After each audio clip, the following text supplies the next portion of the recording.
नमस्कार बच्चों। आज हमारा 11वीं कक्षा का दूसरा अध्याय मियाँ नसीरुद्दीन, लेखिका कृष्णा सोबती। आज हम कृष्णा सोबती के साहित्यिक परिचय पर चर्चा करेंगे।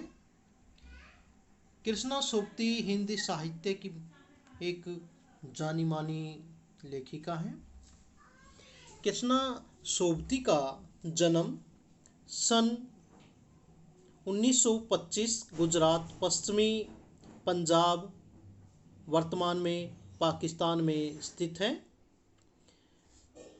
इन्होंने अपनी प्रारंभिक शिक्षा स्थानीय स्कूल से प्राप्त की और बाद में लाहौर, दिल्ली, शिमला आदि शहरों में रहकर उच्च शिक्षा प्राप्त की। इन्होंने भारत पाकिस्तान विभाजन की त्रासदी को अपनी आंखों से देखा था। कुछ समय के लिए उन्होंने दिल्ली प्रशासन के प्रौढ़ शिक्षा विभाग के लिए सराहनीय प्रयास किया। इनकी साहित्यिक रचनाएं। कृष्णा सोबती की गणना हिंदी साहित्य के प्रमुख साहित्यकारों में बहुमुखी प्रतिभा की थी। उन्होंने गद्य साहित्य की अनेक विधाओं पर अपनी लेखनी चलाई। सबसे पहले हम उपन्यासों पर चर्चा करेंगे। उनके उपन्यास जिंदगी नामा, दिलो दानिश, ए लड़की, समय सरगम आदि हैं। कहानी संग्रह डार से बिछुड़ी, मित्रों मरजानी, बादलों के घेरे, सूरजमुखी अंधेरे के, संस्मरण और सब चित्र, हम, हसमत, शब्दों के आलोक में आदि।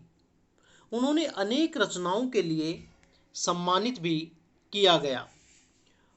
उन्हें साहित्य अकादमी सम्मान, हिंदी अकादमी का सलागा सम्मान आदि समेत अनेक राष्ट्रीय पुरस्कार प्राप्त हुए। वे साहित्य अकादमी की महत्तर सदस्य भी रही। हिंदी साहित्य में उनका एक महान स्थान रहा है। साहित्यिक विशेषताएं। कृष्णा सोबती की रचनाओं में मानवीय संवेदनाएं, नारी जीवन से जुड़ी समस्याएं, सामाजिक समस्याओं और उनके कटु यथार्थ का सुंदर चित्र उभर कर सामने आया है। भारत पाक विभाजन पर हिंदी साहित्य में अनेक कहानियां, उपन्यास आदि इनके द्वारा लिखे गए हैं। इनका उपन्यास जिंदगी नामा इसी त्रासदी पर लिया गया है, जिसमें भारत पाक विभाजन की यथार्थवादी त्रासदी का वर्णन किया गया है। मित्रों मरजानी, सहानी, हसमत जैसे अमर चरित्र भी इन्होंने दिए हैं। हम हसमत संस्मरण में उन्होंने अपने ही एक दूसरे व्यक्तित्व के रूप में हसमत नाम के पात्र को रचकर एक अद्भुत प्रयोग किया।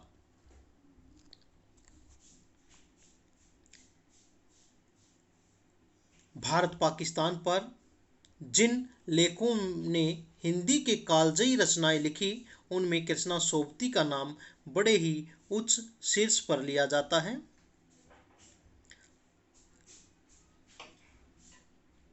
इसके बाद भाषा शैली। कृष्णा सोबती की रचनाओं में भाषा की विविध प्रयोग देखे गए हैं। कहीं कहीं संस्कृतनिष्ठ भाषा है, कहीं प्रौढ़ पारिमार्जित भाषा का प्रयोग है, तो कहीं पंजाबी के शब्दों का पुट देखते ही बनता है। उन्होंने पात्रों एवं प्रसंगों के अनुकूल प्रचलित विदेशी शब्दों का भी प्रयोग किया है। अभिधा, लक्षणा, व्यंजना, सब शक्तियों से समावेश उनकी भाषा मुहावरों और अलंकारों से भी युक्त है।